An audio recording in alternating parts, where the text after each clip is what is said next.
Journaling with Luke's Gospel, chapter 6. One Sabbath, while Jesus was going through the grain fields, his disciples plucked some heads of grain and rubbed them in their hands and ate them. But some of the Pharisees says, "Why are you doing what is not lawful in the Sabbath?"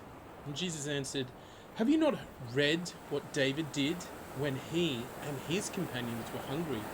He entered the house of God and took and ate the bread of the presence, which is not lawful for any but the priest to eat, and gave some to his companions." Then he said to them, "The Son of Man is Lord of the Sabbath." On another Sabbath he entered the synagogue and taught, and there was a man there whose right hand was withered. The scribes and the Pharisees watched him to see whether he would cure on the Sabbath, so that they might find an accusation against him. Even though he knew what they were thinking, he said to the man who had the withered hand, "Come and stand here." He got up and stood there. And Jesus said to them, "I ask you, is it lawful to do good or to do harm on the Sabbath? To save life or to destroy it?" After looking around at all of them, he said to him, "Stretch out your hand." He did so, and his hand was restored. But they were filled with fury and discussed with one another what they might do to Jesus. Now during those days he went out to the mountain to pray, and he spent the night in prayer to God.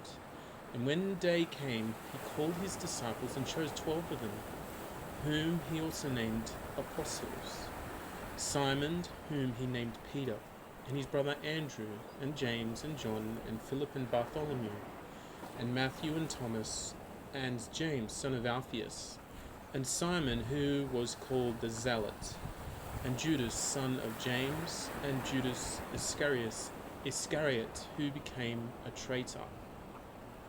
He came down with them and stood on a level place, with a great crowd of his disciples, and a great multitude of people from all Judea, Jerusalem, and the coast of Tyre and Sidon.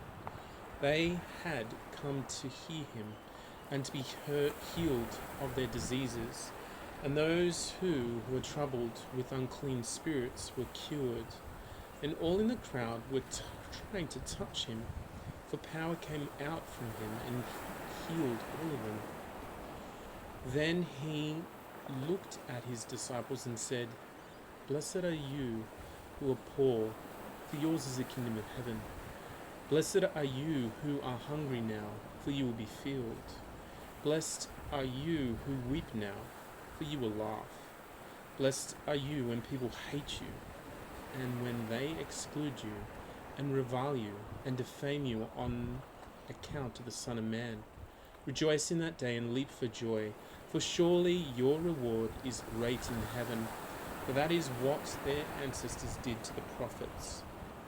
But woe to you who are rich, for you have received your consolation.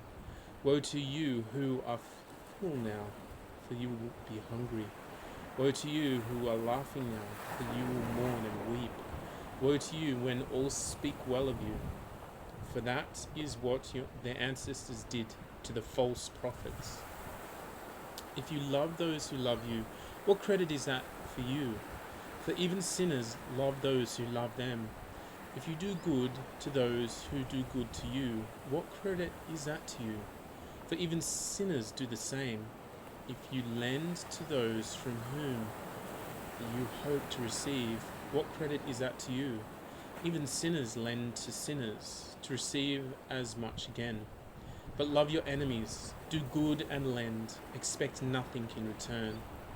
Your reward will be great, and you will be children of the Most High, for he is kind to the great ungrateful and the wicked. Be merciful, just as your Father is merciful. Do not judge, and you will not be judged. Do not condemn, and you will not be condemned. Forgive, and you will be forgiven. Give, and it will be given to you. A good measure, pressed down, shaken together, running over, you will put into your lap.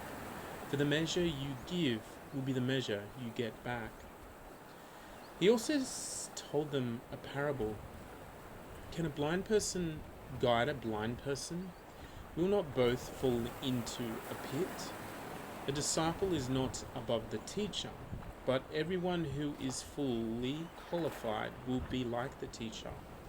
Why do you see the speck in your neighbor's eye, but you do not notice the log in your own eye? Or how can you say to your neighbor, "Friend, let me take out the speck in your eye," when you yourself do not see the log in your own eye? You hypocrite!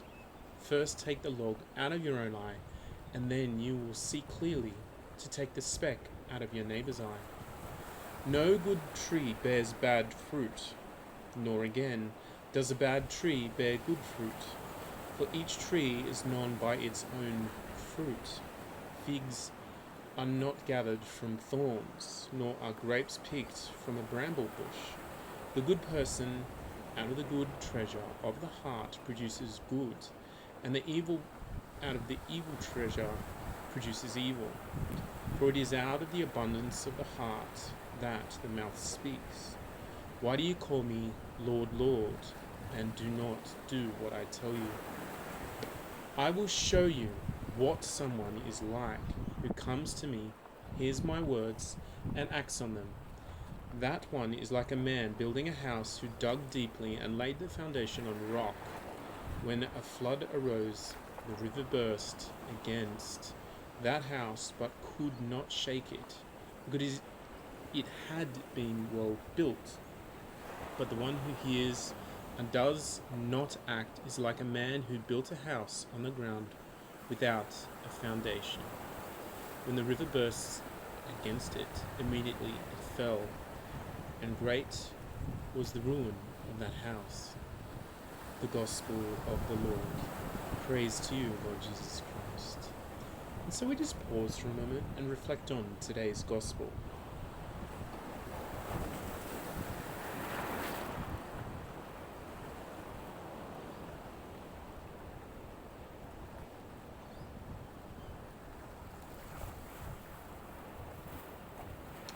And so in a moment, you'll be invited to journal. So journaling is a spiritual tool, and you're invited to select one of 4 questions. Please pause the video if you select a particular question. Here is the first question. Jesus talks about the importance of building our spiritual house on a strong foundation. What is the foundation of your spiritual life? How can you strengthen it?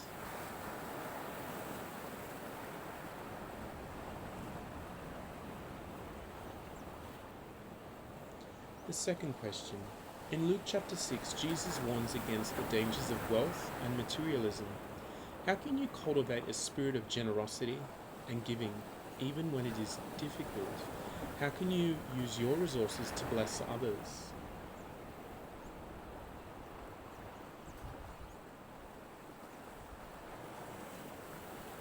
The third question. In Luke chapter 6, Jesus delivers the Beatitudes. Which of these of the Beatitudes resonates with you the most? Why? And how can you cultivate this attitude in your daily life?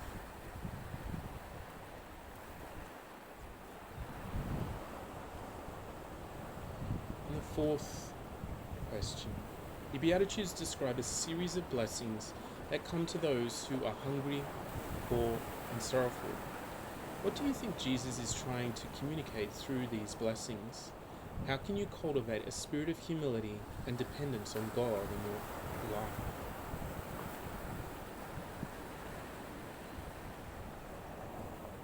And so now it is time to journal.